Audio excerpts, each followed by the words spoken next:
Jadi trimester pertama kehamilannya adalah suatu periode yang sangat krusial bagi ibu hamil karena di situ organ-organ manusia itu terbentuk. Nah, ketika terjadi gangguan di sana, maka bisa jadi bayinya dilahirkan dalam kondisi sumbing tadi. Operasi bibir sumbing itu bisa dikerjakan ketika anaknya menginjak usia 10 minggu, itu hampir 3 bulan. Kemudian apabila berat badannya 4,5 pound. Dukanya untuk pasien-pasien seperti ini adalah kadang-kadang orang tua ini tidak mendengarkan edukasi dari dokter atau tenaga kesehatan. Jadi kembali ke kita, kadang-kadang jahitannya ada yang jebol gitu ketika ada, Dok? ada ya. Jadi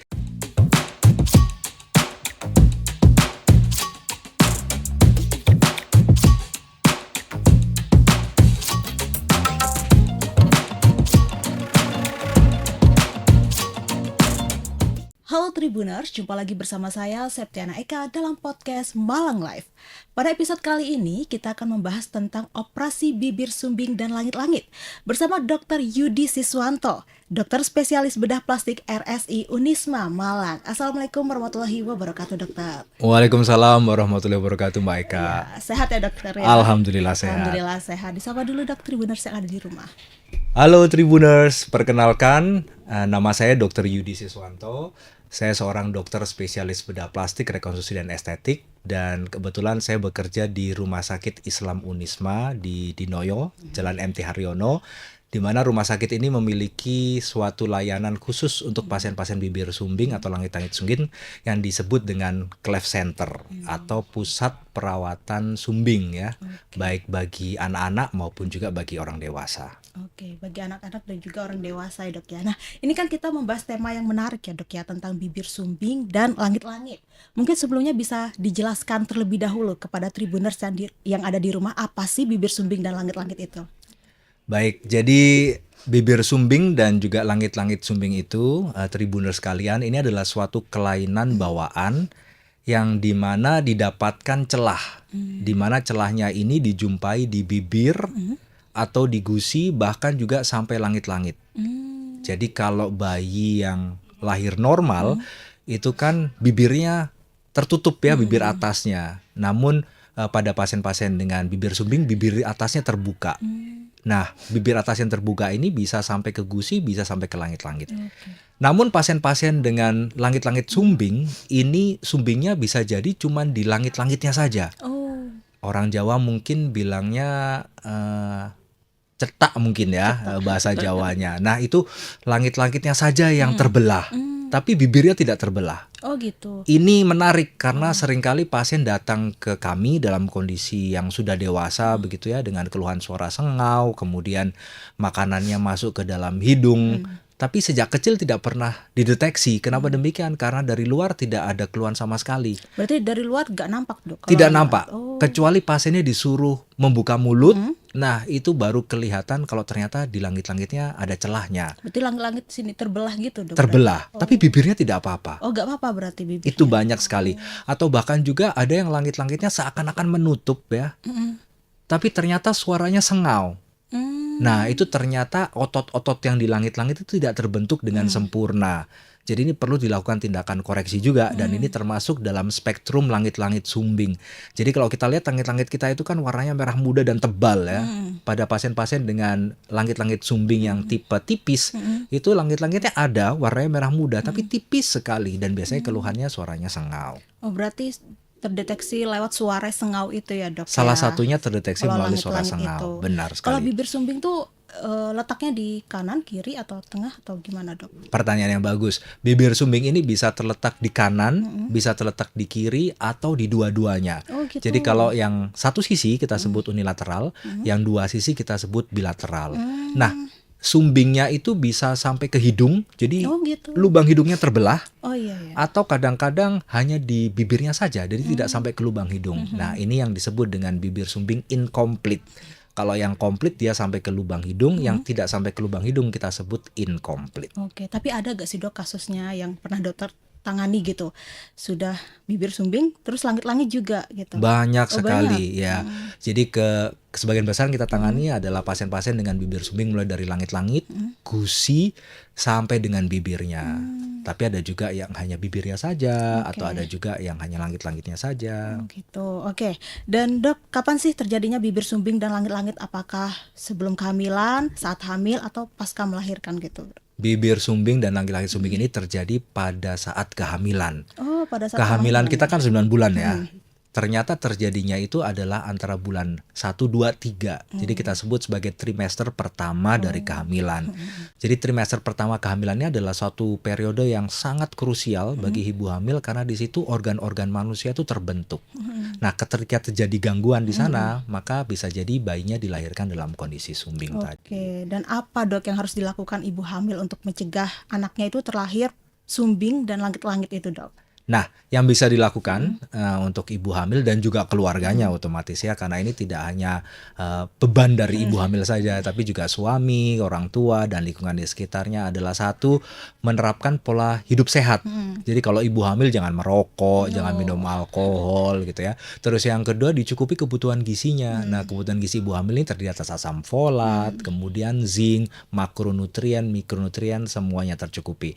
Insya Allah mudah-mudahan kalau lingkungan eksternalnya sudah baik, lingkungan internalnya juga baik, anaknya akan terlahir sehat. Oke, berarti kebutuhan vitamin tadi kayak asam folat, zinc itu harus benar-benar terpenuhi ya, Dok ya. Benar Dan sekali. ibu hamil dilarang merokok dan minum minuman yang beralkohol. Benar sekali, tidak boleh. Tapi ada juga mitos yang mengatakan kalau anak yang sumbing itu dilahirkan dari pasangan suami istri yang bapaknya suka mancing. Oh ya? Iya, katanya orang Jawa itu bilang kalau bapaknya mancing, istrinya hamil, Iya. itu anaknya lahirnya sumbing. Karena bapaknya Oh, kan kayak- membuang sumbing ini, membuat sumbing ikan. Oh. Jadi balasannya adalah anaknya dilahirkan sumbing. Itu Iya. tidak benar ya. Tidak, itu mitos hanya ya. mitos saja. Benar. Oke, nah sebenarnya penyebab dari bayi atau anak terlahir sumbing itu apa kira-kira, Dok? Tidak ada satu penyebab yang bisa disalahkan. Tidak ada satu penyebab yang khusus membuat bibir sumbing. Jadi kejadian bibir sumbing atau langit-langit sumbing ini adalah suatu kejadian multifaktorial. Artinya didukung oleh banyak faktor, baik faktor dari internal, faktor dari eksternal, gaya hidup orang tua, kemudian gizi dari ibunya, dan banyak sekali lain-lainnya yang kadang-kadang memang harus kita kontrol faktor-faktor ini agar anaknya terlahir sehat. Kalau faktor genetik itu mitos atau Sejauh fakta? ini belum ada belum penelitian ada. yang mengatakan bahwa faktor genetik itu berperan ya. Oh. Banyak penelitian-penelitian di Indonesia maupun di luar yang mencoba untuk membuktikan kira-kira ada tidak garis dari orang tua yang buat anaknya sumbing. Namun sampai saat ini ilmuwan-ilmuwan di dunia dari universitas-universitas terkenal, dari rumah sakit-rumah sakit besar belum bisa memutuskan kalau ini ada kaitan genetik atau tidak. Oke, berarti genetik tuh gak ada kaitannya ya, Dok, ya, Benar. dengan anak terlahir sumbing dan langit-langit itu sendiri. Nah, Dok, kira-kira kalau kita membahas tentang dampak nih, Dok, apa saja dampak kesehatan atau sosial dan psikologis yang ditimbulkan ketika anak terlahir sumbing dan langit-langit? Nah, pasien bibir sumbing dan pasien langit-langit ini adalah pasien yang mendapatkan perhatian dari kami di yayasan kami untuk pelayanan Cleft Center di RSI Unisma. Kenapa demikian? Karena dampaknya itu sangat besar sekali. Apa aja, Dok, Dampaknya ya? itu tidak hanya pada anak, tapi juga pada orang tua. Oh. Saya pernah menangani seorang pasien yang ibunya seorang wanita karir, mempunyai kedudukan yang cukup tinggi di sebuah perbankan begitu ya. Dan ibunya ini setelah melahirkan anaknya yang sumbing, depresi. Jadi ibunya mengalami depresi, air susu ibunya tidak keluar, dan anaknya akhirnya gagal tumbuh atau mengalami kesulitan untuk naik berat badannya. Oh, gitu. Jadi dampaknya sampai ke ibunya. Atau juga ada orang tua yang, "Dok, saya kepingin anaknya dioperasi sekarang." Padahal anaknya itu umurnya 2 minggu ya. Masih bayi, masih merah tuh, minta dioperasi. Kenapa saya tanyakan? Kan ini bukan operasi yang emergensi, bukan operasi yang harus dikerjakan sekarang gitu. Karena ternyata orang tuanya malu Oh, gitu. punya anak yang sumbing. Jadi ini adalah dampak psikososial bagi orang tua. Namun dampak bagi pasien sendiri yang pertama adalah adanya pengucilan dari lingkungan sekitar atau dampak sosial. Kemudian gangguan dari makan. Jadi kalau dia bibirnya sumbing, Iya. otomatis makannya agak sulit ya. Atau mungkin ketika minum susu seringkali tersedak. Oh, gitu. Susunya atau makanannya keluar melalui hidung. Dan yang terakhir adalah gangguan berbicara. Kalau bibir sumbingnya disertai dengan langit-langit sumbing atau langit-langit sumbing saja, seringkali ucapan yang dikeluarkan oleh mulut dari pasien ini tidak bisa dimengerti dengan baik oleh orang sekitarnya. Dan itu yang kita sebut dengan gangguan wicara pada pasien-pasien bibir sumbing. Jadi dampak sosial ada, dampak klinis juga ada. Banyak sekali dampaknya ya, Dok ya. Tadi yang berbicara tentang perbankan itu padahal orang tuanya menurut saya pribadi tercukupi ya, Dok ya. Benar. Kalau dari segi makanan dan lain-lain sebagainya, tapi Benar. anaknya bisa terkena bibir sumbing Iya. itu faktornya kira-kira apa, Dok? Itu yang saya sebutkan sebelumnya. Jadi kita tidak bisa menunjuk satu faktor yang menyebabkan, karena suaminya mancing waktu istrinya hamil, itu tidak bisa. Jadi memang ini multifaktorial yang kadang-kadang kita tidak bisa mengetahui akhirnya sebabnya apa. Yang bisa kita lakukan adalah membantu pasien dan juga keluarga pasien untuk recover dari penyakitnya ini, untuk pulih kembali, untuk dapat berfungsi sebagai manusia seutuhnya di masyarakat. Nah, tadi dokter mengatakan bahwa anak yang mengalami bibir sumbing itu kesulitan makan ya, Dok ya. Nah, kira-kira makannya apa, Dok? Apa sama seperti Benar, ya. Seperti Sebenarnya biasanya? mereka bisa makan seperti orang normal pada umumnya ya. Jadi kalau bayi umur kurang dari 6 bulan ini eksklusif air susu ibu. Kemudian ketika sudah menginjak usia 7 bulan mulai diberikan makanan yang lunak dan sebagainya. Ketika dewasa juga sudah bisa makan makanan yang keras seperti ayam goreng dan sebagainya. Akan tetapi kesulitannya adalah kadang-kadang makanan dan minuman itu keluar lewat hidung, kan nggak gitu. nyaman ya. Iya. Jadi perlu tindakan rekonstruksi, perlu tindakan operasi untuk menutup celah yang di atas agar makannya bisa lebih nyaman. Dan seringkali ketika pada bayi-bayi itu kalau makanan atau minuman keluar lewat hidung itu juga bisa masuk ke telinga. Jadi ada saluran yang menghubungkan antara mulut kita dengan telinga, dan pada pasien-pasien ini sering terjadi infeksi. Jadi infeksinya bukan cuma hanya di hidung saja tapi juga bisa di telinga pada pasien bibir sumbing. Jadi perlu mendapatkan perhatian yang khusus pada pasien-pasien sumbing ini agar tidak sampai terjadi infeksi-infeksi tadi. Oke, berarti harus segera dioperasi ya, Dok ya. Kira-kira usia berapa waktu yang Kalau tepat segera untuk- dioperasi tidak ya, tidak. karena pasien bibir sumbing ini adalah suatu kelainan yang tidak mengancam nyawa. Jadi pertanyaan yang berikutnya adalah pada usia berapa ideal dilakukan operasi. Operasi pada bibir sumbing tergantung dari spektrumnya, jadi tergantung pada keparahannya. Kalau misalnya dia hanya di bibir saja atau di langit-langit saja atau bibir dan langit-langit, itu mempunyai protokol yang berbeda. Namun pada hakikatnya secara singkat operasi bibir sumbing itu bisa dikerjakan ketika anaknya menginjak usia 10 minggu, itu hampir 3 bulan. Kemudian apabila berat badannya 4,5 pound atau sekitar 5 pound atau sekitar 4,5 kilo begitu ya, atau hampir 5 kilo, serta pemeriksaan darahnya hemoglobinnya 10 minimal. Ini adalah indikator-indikator yang perlu dipenuhi sebelum dilakukan tindakan operasi bibir, karena ini adalah hal yang harus dipastikan agar operasinya dapat dikerjakan dengan seaman mungkin. Namun kalau operasi langit-langit bisa mulai kita kerjakan ketika usia 10 tahun. Usia 10 Operasi tahun. gusi nanti sekitar langit-langit 10 bulan, operasi gusi nanti usia 10 tahun. Jadi ada tahap-tahap untuk Ada operasinya. tahap-tahapannya ya, Dok ya. Nggak langsung operasi seperti itu. Ada persyaratannya nggak sih, Dok? Persiapan atau syarat apa saja yang harus dilakukan bayi atau anak sebelum menjalani operasi bibir sumbing dan langit-langit? Terima kasih. Kebetulan kami di RSU Unisma menawarkan operasi gratis untuk pasien bibir sumbing dan langit-langit. Syaratnya secara administratif mempunyai KTP atau KK, tapi kalau misalnya ternyata tidak punya KTP atau KK karena belum terdaftar di keluarga pun tidak apa-apa, jadi tidak wajib. Namun syarat klinis yang harus dipenuhi adalah yang pertama, pasien dalam kondisi sehat. Jadi jangan batuk, jangan demam, jangan pilek. Karena kalau misalnya pasien batuk, demam, pilek ini otomatis dia akan kurang optimal hasilnya nanti. Kemudian syarat berat badan minimal 4,5 kilogram atau hampir 5 kilo atau 5 pound. Kemudian usianya 10 minggu dan pemeriksaan darah hemoglobinnya menunjukkan angka 10 minimal. Itu syarat-syaratnya. Oke, syarat-syaratnya banyak sekali ya, Dok, yang harus dipersiapkan. Supaya aman Supaya operasinya, aman, benar. ya. Karena safety is number one. Oke, Dok, kalau misalkan proses operasi itu dilakukan sebanyak berapa kali, Dok? Ini juga tergantung dari seberapa parah spektrum dari bibir sumbingnya. Kalau hanya operasi sumbing saja, mungkin bisa 1 kali operasi sudah selesai. Ya. Atau 2 kali operasi misalnya untuk revisi berikutnya, untuk membuat hidungnya simetris. Karena seringkali pada pasien bibir sumbing itu hidungnya juga tidak sama ukurannya antara kanan dan kiri. Jadi kita perlu rekonstruksi hidungnya agar nampak lebih simetris. Iya. Dengan demikian pasien lebih confident, lebih percaya diri. Namun pada pasien-pasien dengan keluhan celah di langit-langit, sumbing di gusinya juga, tindakan operasinya dalam seumur hidup mungkin bisa sampai 3 kali. Oh, 3 kali. Berarti tergantung apa ya, intinya keparahan Benar. dari pasien itu sendiri ya, Benar. Dok ya. Parah tidaknya Parah tidaknya. keluhan yang dialami oleh pasien ini. Oke. Nah, Dok, proses penyembuhan pasca operasi bibir sumbing dan langit-langit itu memerlukan waktu berapa lama kira-kira?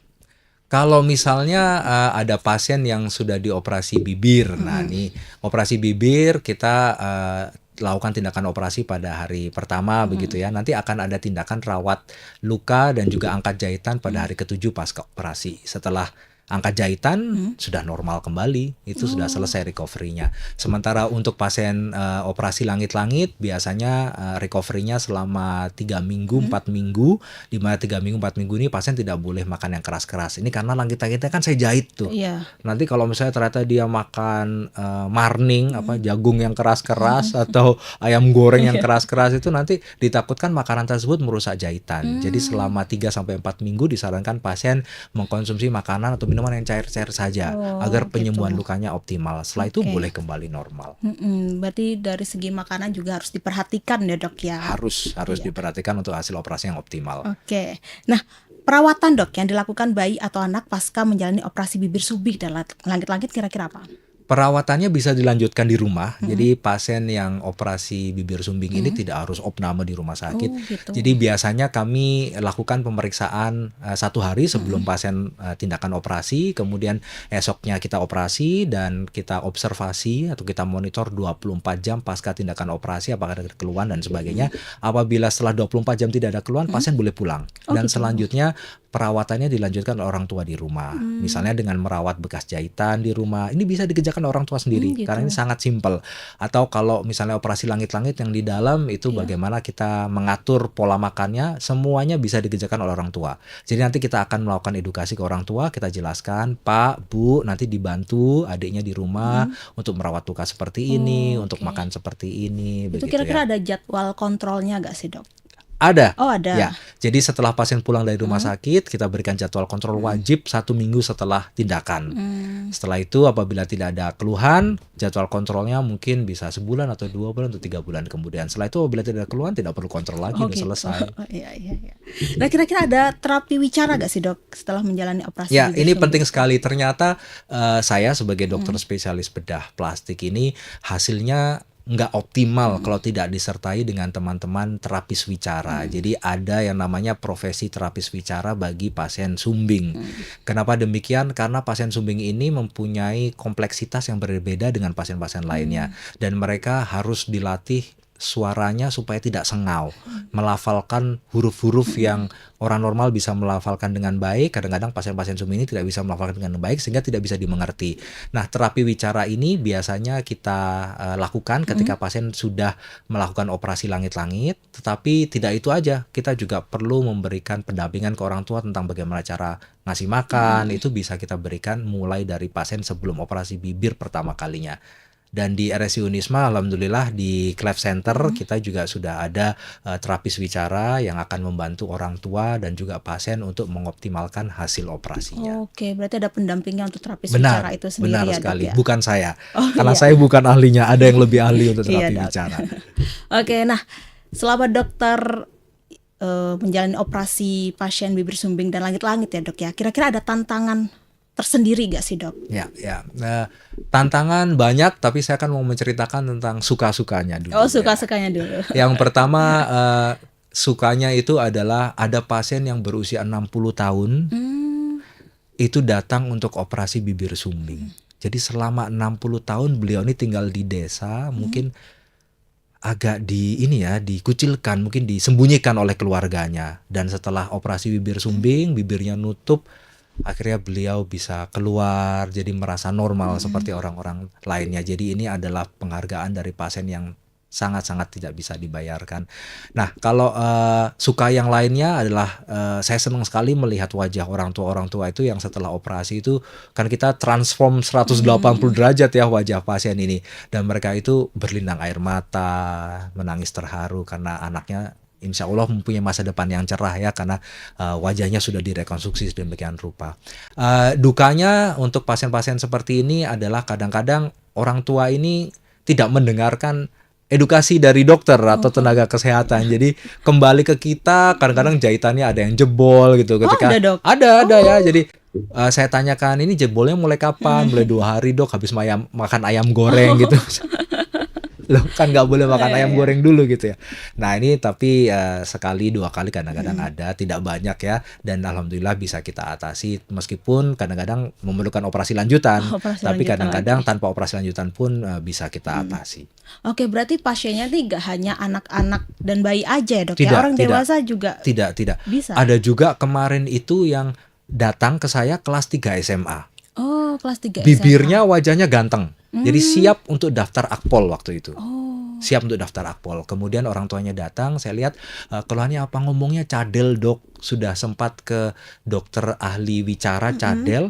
Ternyata ketika diperiksa, langit-langitnya ternyata tipis. Oh gitu. Nggak terbelah tapi tipis. Jadi otot-ototnya tidak terbentuk. Nah ini cukup menantang ya, karena satu, selama ini tidak terdeteksi. Jadi dipikir oh cadel biasa, begitu ternyata setelah diperiksakan oh ada keluhan di langit-langitnya. Jadi perlu tindakan rekonstruksi, dan memang tindakan rekonstruksi dan harus disertai dengan terapi bicara. Kalau kita berbicara masalah recovery seminggu 2 mingguan nggak nutut ya, karena pasien waktu itu kepingin daftar polisi ya. Iya. Jadi mudah-mudahan ini menjadi pelajaran bagi kita semuanya. Deteksi dini atau awal itu penting sekali. Kemudian konsultasi ke tenaga kesehatan agar dilakukan tindakan yang pas. Tapi setelah selesai operasi gitu, berbicaranya tetap cadel atau normal? Setelah operasi langsung tetap cadel, membutuhkan waktu beberapa bulan untuk kemudian bisa normal. Dan selama beberapa bulan itu akan dipandu oleh terapis wicara tadi ya, dan juga saya. Dan saya selalu berkoordinasi dengan terapi wicara, kira-kira apakah perlu tindakan rekonstruksi yang berikutnya atau tidak. Nanti ada pemeriksaan-pemeriksaan lainnya yang dilakukan untuk membuat suaranya ini lebih jelas untuk dimengerti orang sekitar. Iya. Berarti peran terapis wicara ini sangat sangat penting ya, sekali dok, ya. Dan terapi wicara ini biasanya ketemu dengan orang tuanya itu mungkin sebulan sekali, seminggu sekali, tidak setiap hari. Nah di sini nanti terapis wicara akan mengedukasi orang tua, memberikan PR bagi orang tua agar melatih anaknya berbicara di rumah. Jadi orang tua juga perannya sangat penting sekali. Sangat penting ya dok ya. Nah dokter ini kan sudah berpengalaman ya dok ya, sudah profesional menangani pasien bibir sumbing dan langit-langit. Kira-kira sudah ada berapa pasien dok yang dokter tangani? Aduh, saya pribadi nggak ngitung ya. Kalau saya berbicara tentang yayasan tempat saya mengabdi, ini kami alhamdulillah sudah mengoperasi pasien mungkin ribuan jumlahnya. Alhamdulillah sudah pernah ke seluruh Jawa, seluruh Jawa juga, ke Madura, kemudian ke Kalimantan, Sulawesi, Maluku, Nusa Tenggara Barat, Nusa Tenggara Timur. Ini bersama Yayasan Sekar Lintas Nusantara. Dan minggu depan kita akan berkarya di Papua, di Sorong. Ke Papua berarti. Berarti juga. lintas pulau semua sudah dikunjungi ya dok ya. Alhamdulillah, terima kasih doa dan dukungan juga dari teman-teman semuanya. Oke. Dok, ini kan misalkan ya dok ya, ada orang tua tuh yang pengen operasi anaknya bibir sumbing dan langit-langit tapi terkendala biaya dok. Solusinya tuh kira-kira gimana dok? Alhamdulillah saat ini ada donatur yang bisa memberikan bantuan biaya untuk operasi. Jadi tindakan operasi bibir sumbing dan langit-langit apabila tidak punya biaya atau tidak punya asuransi kesehatan lainnya, ini bisa dikerjakan secara gratis. Jadi hanya datang saja ke rumah sakit atau bisa chat. Sekarang kan sukanya chat ya semuanya ya. Biar gampang, biar praktis, chat ke admin. Nanti oleh admin akan dievaluasi, apabila perlu akan diketemukan dengan saya dulu sebagai dokter yang akan mengoperasi. Gratis juga konsultasinya, dan tindakan operasinya gratis. Bukan saja tindakan operasi, tapi rawat inap juga gratis. Kemudian makan selama di rawat inap juga gratis, operasi gratis, dan juga gratis ketika melakukan tindakan kontrol atau follow up nantinya. Oke, berarti orang tua gak perlu mikir pusing-pusing mikir biaya mikir operasi, gizinya aja ya, buat anaknya, ya. benar, karena gizi yang baik itu penting untuk optimalisasi pertumbuhan putra-putri. Oke, terakhir nih dokter, bisa diceritakan nggak dok kisah haru para orang tua yang anaknya berhasil dioperasi bibir sumbing dan langit-langit, dan apakah hal tersebut dapat menumbuhkan harapan baru bagi masa depan anak mereka? Nah ini saya punya pengalaman yang tidak bisa saya lupakan ya. Waktu itu saya ada di Banten, Jawa ya. Iya. Kemudian saya mengoperasi seorang anak. Saya lupa, ini bayinya itu laki atau perempuan, saya lupa. Oh gitu. Kemudian setelah 1 hari setelah operasi, saya kunjungi ke ruangan, saya pastikan kondisinya baik-baik saja setelah tindakan operasi, dan mulutnya waktu itu masih diplester. Jadi belum kelihatan jahitannya, belum kelihatan, bibir barunya belum kelihatan. Ketika saya datang ke bed pasien, saya izin ke kedua orang tuanya, Pak, Bu, operasinya kemarin berjalan lancar dan sekarang saya akan membuka plesternya dan akan menunjukkan ke Bapak Ibu ini semuanya hasil dari operasinya. Kemudian saya buka plesternya perlahan-lahan. Setelah saya buka, ruangannya tuh hening, tidak ada suaranya sama sekali. Semuanya terdiam. Saya kaget, kok terdiam, kenapa ya? Kemudian saya lihat Bapak Ibunya. Ternyata Bapak Ibunya berlinang air mata. Saya yang waktu itu berada di situ bingung ini, saya salah tingkah nih, saya harus ngapain gitu. Akhirnya saya pecahkan keheningan itu dengan memuji anaknya ini tadi. Wah, Bapak Ibu, selamat ya dikaruniai anak yang sangat ganteng. Terus orang tuanya bilang, anak saya perempuan, Dok. Ternyata saya salah ya bikin guyonan. Tapi alhamdulillah itu adalah karunia Tuhan yang kita dapatkan, dan itu tidak tergantikan dengan apapun ketika kita bisa melihat kebahagiaan orang tua yang anaknya sudah dilakukan tindakan rekonstruksi. Berarti ada rasa senang dan bangga dari dokter sendiri. Ada bisa. reward khusus bagi kami, meskipun kami harus melakukan perjalanan yang sangat panjang. Kadang-kadang kita harus naik perahu, kadang-kadang kita harus melakukan perjalanan berjam-jam untuk ke pulau-pulau yang saya nggak pernah Berarti itu ingat namanya. pelosok-pelosok juga, Dok? Pernah ya, kita juga pernah pelosok Sulawesi yang harus ganti pesawat 2 kali, kemudian melakukan perjalanan 8 jam, harus naik kapal 6 jam yang namanya mungkin saya lupa sekarang ya. Tapi melihat senyum orang tua, dan orang tua ini pasti optimis anaknya nanti bisa mempunyai masa depan cerah setelah wajahnya, langit-langitnya direkonstruksi. Wah, luar biasa sekali perjuangan dokter-dokter Indonesia. Kita semuanya, terima kasih. Oke, dokter, ini sudah 30 menit kalau nggak salah. Baik, banyak yang mau diceritakan soalnya. Oh, banyak ya, Ya, Dok ya. pesan saya yang terakhir untuk Tribuners sekalian, apabila ada saudara, kemudian tetangga atau siapapun yang nampak dengan kelainan bibir sumbing atau langit-langit sumbing, silakan datang untuk konsultasi. Ada pembiayaan dari asuransi kesehatan boleh. Kalau tidak ada, ini juga ada donatur yang berkenan untuk mensupport tindakan operasinya, baik operasi yang baru maupun operasi revisi. Jadi meskipun sudah pernah dilakukan operasi sebelumnya, namun hasilnya kurang optimal, kita bisa melakukan tindakan operasi lanjutan. Oke. Ini juga gratis. Gratis Boleh. ya, Dok ya, tanpa dipungut biaya. Tanpa dipungut biaya. Oke, Hanya chat aja ke Oh, admin. chat langsung ke admin ya, Dok ya. Oke, terima kasih Dokter Yudi Siswanto Sama-sama. atas waktu dan kesempatannya telah hadir di studio Tribun Jatim Network Malang ini. Baik Tribuners, sampai di sini dulu perjumpaan saya kali ini. Saya Septiana Eka dan Dokter Yudi Siswanto. pamit undur diri dan sampai jumpa kembali lagi dalam podcast Malang Live episode berikutnya. Assalamualaikum warahmatullahi wabarakatuh. Waalaikumsalam. Download Tribun X sekarang, menghadirkan lokal menjadi Indonesia.